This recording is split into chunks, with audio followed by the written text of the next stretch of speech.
Welcome to episode 49, our first podcast for 2018. I'm Stuart McCullough, I'm the CEO of VHIA. And starting with this week's industrial roundup. As we enter 2018, a number of our major agreements applying to public hospitals are now entering the review phase. Those agreements entering the review phase include the Mental Health Agreement, the Nurses and Midwives Agreement, the Health and Allied Agreement, and the Allied Health Professionals Agreement.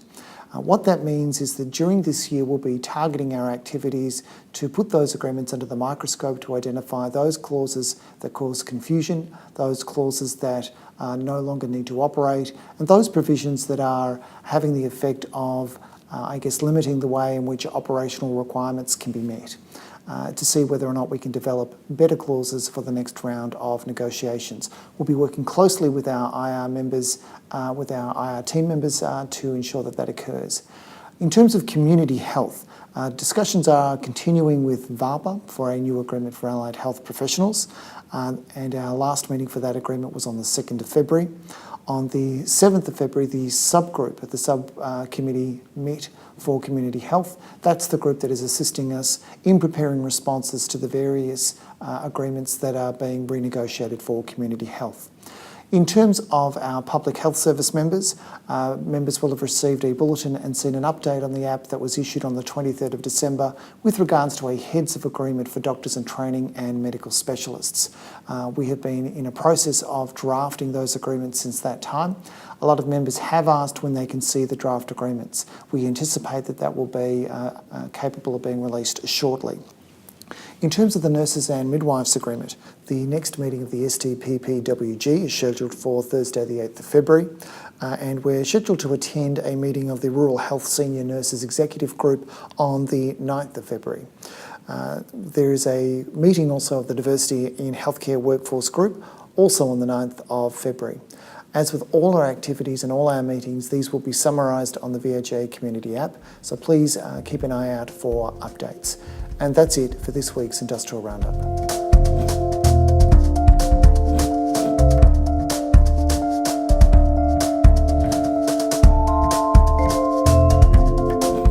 Welcome to the weekly update, where we go in depth with a particular subject. And joining me for this week's discussion is Senior Workplace Relations Advisor, Daniel Pullin. Welcome, Daniel. Thank you, Stuart. Daniel, would you do the honours and reveal the clue? I'm mindful that some of the people watching the podcast today might be first-time viewers. So just to explain to those people, this will be a clue as to what our subject for discussion today is. Could you reveal the clue?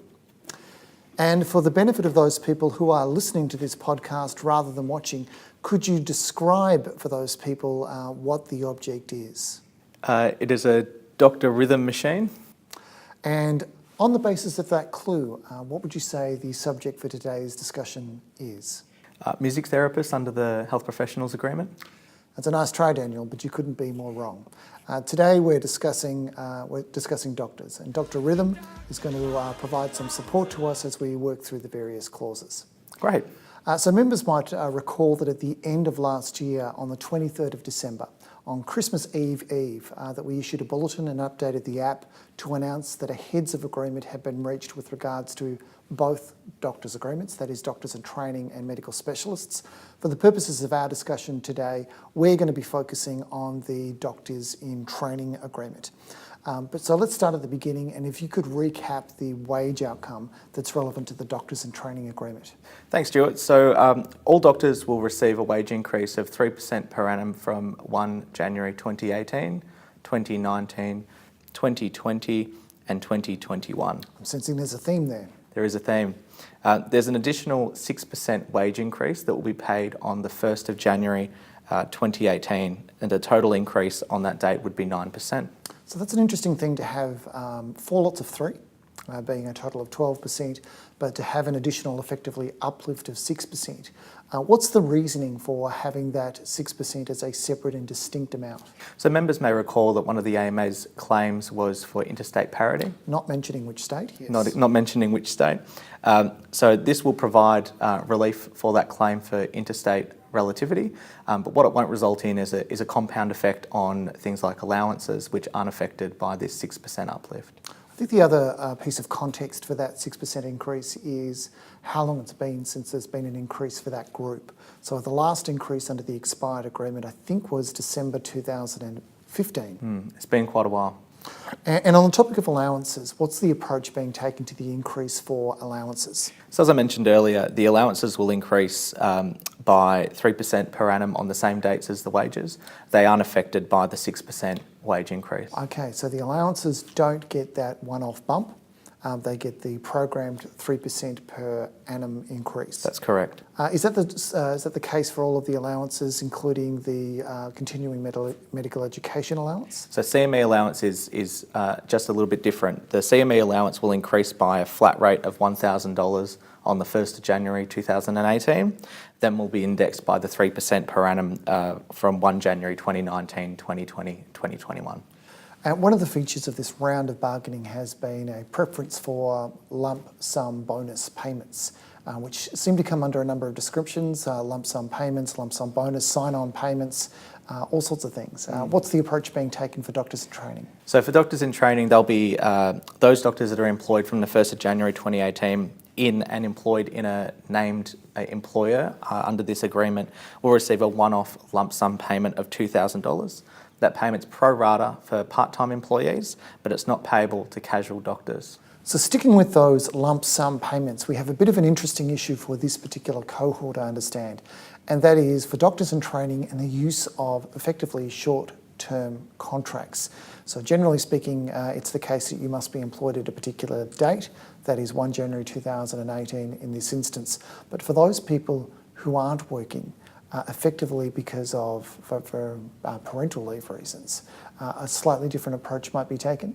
That's correct. So as you said, due to the unique nature of how short-term contracts are made for junior doctors, for doctors in training, there may be a small number of doctors that may not be employed within a health service that's under this agreement come 1 January 2018. And this may be because they've taken a period of parental leave that extended beyond the completion date of their contract of employment. We're really looking for people who, but for the fact that they're on parental leave, would have been employed by one of the employers under this agreement. Yes, that's correct.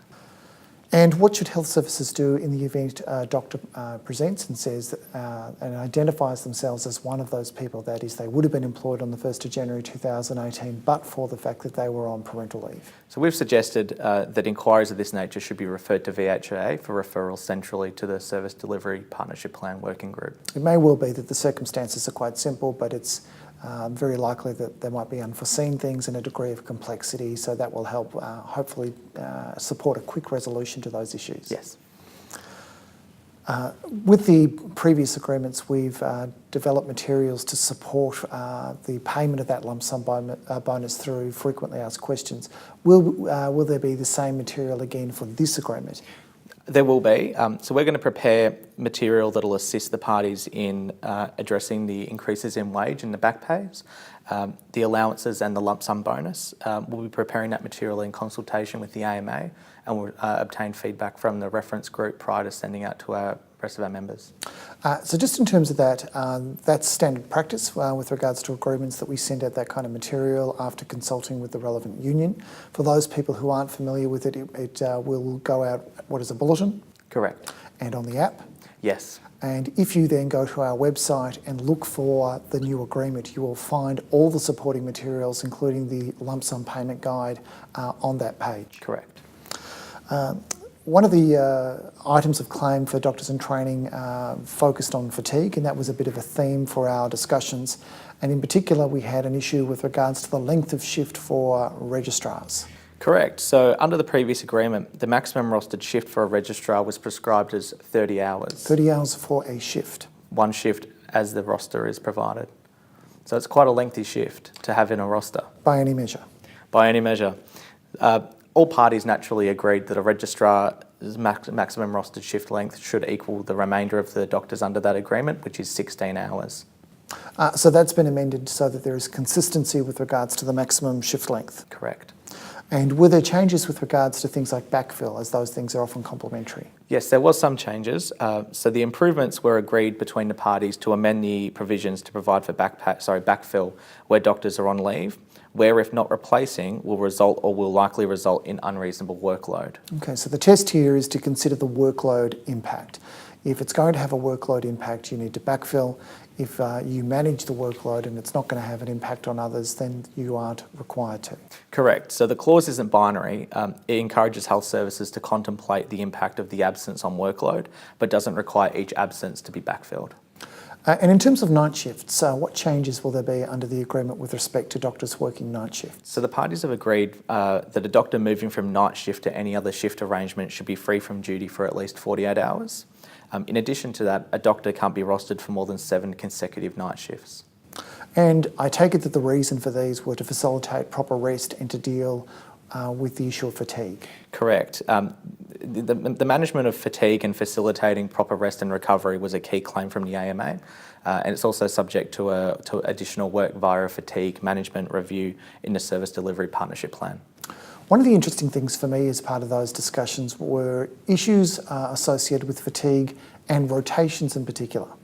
Could you just take us through in a bit of detail what those issues were? Correct. So where a doctor is on rotation between health services, the AMA identified that period frequently results in doctors performing lengthy shifts, followed by a requirement to vacate their accommodation and travel to the next health service without adequate rest or recovery. So when a doctor has to move residents, there's a new requirement that's really intended to ensure that there is some degree of coordination between the first hospital and the second hospital to ensure that there isn't an unreasonable work requirement. Correct. So part of the new clause is to provide a doctor one clear calendar day where they're required to move residents as a result of their rotation. So I'd imagine that will require the two hospitals who form part of the rotation to coordinate. Correct. What the clause requires is for the first hospital being the hospital they're currently employed at, and the second hospital being the hospital they're rotating to jointly contemplate before the roster is issued a number of matters. These include that the appropriate rostered ordinary hours are covered between both hospitals. There's appropriate on-call coverage, especially in our rural and regional areas. There's appropriate skill mix. Accommodation arrangements are contemplated, including any contingencies if the doctor's required to work beyond the end of their completion of what was their rotation, and reasonable time for a doctor to relocate, including time to travel to their new health service and for time to become accustomed to their accommodation. So these things really are statements of the obvious, and for a large number of members, this will be their practice currently. But what it does by including it in the agreement is provide a consistent requirement across the state. Correct. We hope that it'll assist doctors being given adequate rest and recovery between rotations. One of the other themes for the discussions with the AMA included discussions around the recognition of vocational training. That's correct. So it was important to note that doctors in training are still required to participate in examinations during their employment. So I understand that the scope of examination leave has changed. Correct. So the parties have agreed to expand the provision of examination leave to include examinations for courses that meet a relevance test. And what does the relevance test contemplate? So when determining whether examination leave can be accessed for a course or unit of study, the nature of the qualification and its alignment to a recognised area of medical practice, having regard to the clinical or other work of the doctor, and also their classification and their position description are also considered. Okay. And in terms of conference leave, were there changes to conference leave? Yes, the parties agreed that a doctor should be able to request conference leave after 31 March of the year in which the leave will be taken, or otherwise with not less than 3 months' notice. So moving on to one of the key subjects for discussion, which occupied a lot of time, training time. Yes, that is correct. So training time attracted a substantial proportion of time and discussions throughout bargaining, but also time that we discussed with our reference group. It is also going to be a topic of its own in the coming weeks. Okay, so we'll do a podcast that is dedicated to training time shortly. But just, I think, before we talk about what the changes to training time provision was, I think it's worth describing what the changes weren't. That there is not a change to the description of what constitutes training time. Correct.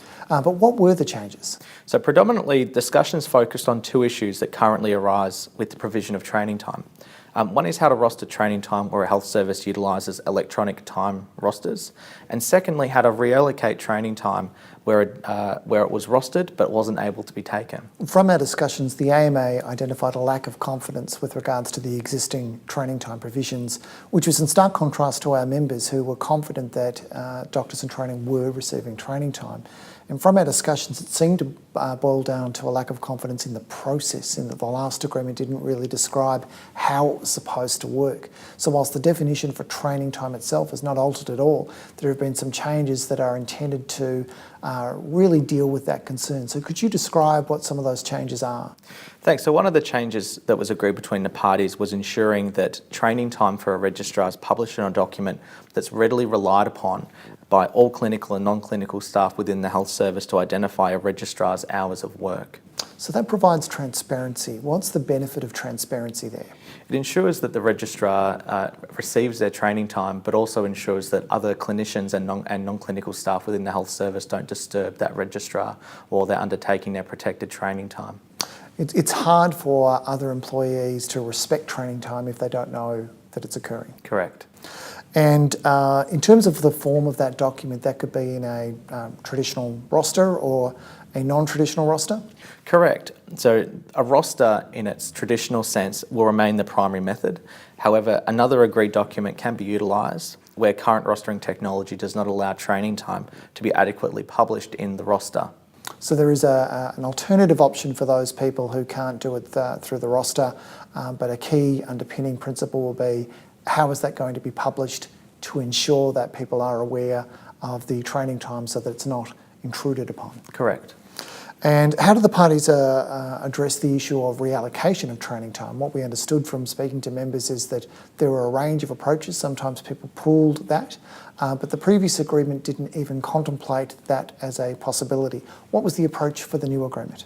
So it was agreed that where a doctor is rostered to undertake scheduled training time that is unable to be released, or training time is interrupted due to a genuine medical emergency or disaster, or the scheduled training time does not occur for any other reason, that the health service must reallocate the training time to be undertaken by the end of the following pay period, or at the registrar's election, a later roster period. Okay, so it's not a use it or lose it principle.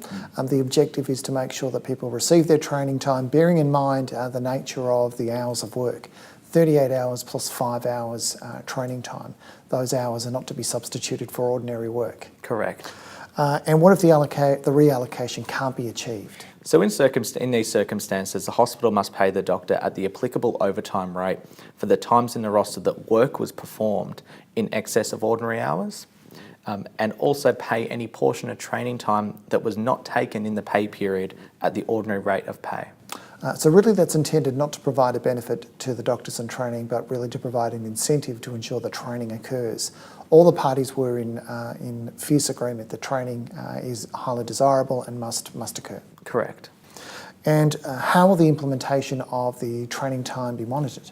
So the parties have agreed to include the joint monitoring of the proper implementation of training time for registrars within the Service Delivery Partnership Plan. Okay, so that's another issue in terms of transparency and also the provision of ongoing support with regards to implementation. So really the objective for training time, it's a bit like justice. It's not simply done, but it needs to be seen to be done. That's it.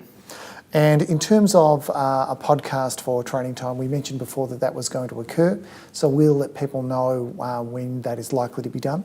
Yes, we'd hope to be producing that within the next couple of weeks. And with respect to something like overtime and the claims that the AMA had made with respect to overtime, what was the end result of that process? So the entitlement hasn't changed. Overtime remains payable for working rostered hours in excess of ordinary hours or authorised hours in excess of rostered hours. And what about health services? Can they still utilise an average over a 4-week period? So yes, so the existing ability for a health service to average doctors' ordinary hours of work over a 2-week or a 4-week period remains unchanged. So there were some limited instances during the course of discussions where it was asserted that some some employers weren't doing it as per our understanding of how it should be done under the agreement in that compliance space. That is a different thing from saying that the terms of the new agreement have been altered. Correct. But has there been any clarification provided? So there has been, and the clarification has been provided where a part-time doctor is directed by a health service to work rostered hours in excess of their contracted hours. Overtime would be paid then pursuant to the clause, for the overtime clause, for all hours worked in excess of their contracted hours. But this doesn't apply to a doctor who volunteers or offers to perform additional work. So in the context of part-time doctors in training, what you're really describing there is the same approach under every other agreement, that a part-time employee is not obliged to work additional hours. If they're required to do so, that's overtime. If they accept an additional shift, they can be paid ordinary hours. Correct, and that was our interpretation of the clause that currently operates with the existing Doctors in Training agreement. A lot of time in our discussions was spent talking about the length of contract and a claim on the part of the AMA, in part for the abolition of fixed-term contracts, but then for 2-year contracts. Where did those discussions end up? So agreement wasn't reached on the claim for a minimum 2-year contract for doctors in training. However, the parties have agreed that the Service Delivery Partnership Plan will include an establishment of a joint working party, which is comprised of representatives from VHIA, Health Services, the AMA and the department to identify a process for implementing 2-year contracts for doctors in training during the life of the agreement. So just to be clear, the SDPPWG will create a JWP for the VHIA, AMA and DHHS? Correct. Just one moment. So Daniel, the other part of our discussion in terms of fixed-term contracts and the unique nature of those and their effect on parental leave, which is one of the key issues that the parties discussed, where did that discussion lead to? So we did reach an agreement on the treatment of that arrangement and it will be a subject of a podcast in the coming weeks. Okay, and just as a brief summary as to how that's going to be addressed. So the new agreement introduces provisions that enable the extension of a doctor's contract of employment in circumstances where the doctor is absent for a continuous period of 3 months or greater from their employment because of parental leave, carer's responsibilities or family violence leave. So under those circumstances with an absence of 3 months or more, there'll be an extension to the contract. Correct. This is a change from current arrangements and a substantial change from current arrangements that exist in health services, so we'll be providing greater guidance on this topic. Okay, and there are also some common clauses that have been a feature of the other agreements that have been incorporated into this? Correct. So the parties have agreed on the inclusion of the common clauses addressing flexible working arrangements, family violence leave, union matters, fitness for work, transition to retirement, casual conversion, consultation, redundancy, dispute resolution, discipline, full-time employment, part-time employment and casual employment. So Daniel, what's next? And if you can confine your answers to the agreement as opposed to what's up next for you personally. So Health Services would have received a bulletin last week requesting that they prepare to develop and return an eligible employee list. We may require this at short notice. Has a ballot date been set? It hasn't. We're awaiting the government's approval of the agreements before ballot dates can be set. And will there be additional material available to members to support implementation? So much like the recent agreements during this cycle, VHIA will be preparing an implementation guide that will be conducting subject-specific podcasts throughout the implementation process to assist our members. I think we'll also develop a list of what the implementation issues and report on that on a monthly basis through our HRIR monthly report. Correct. Will there be an EBA forum? There will be. We'll be scheduling EBA forums to discuss the changes to the agreement and the implementation of these agreements. More information will be made available in the coming weeks. Will be communicated by bulletin, but also via the VHIA community app. Okay, well Daniel, thank you for providing that overview for the Doctors in Training Agreement. I think members can look forward to that additional material, but also the additional subject-specific podcasts that will be coming in the following weeks. I think there's no other way to end this podcast than to throw over to Dr. Rhythm and allow Dr. Rhythm to play us out. Thank you, Daniel. Thanks, Stuart.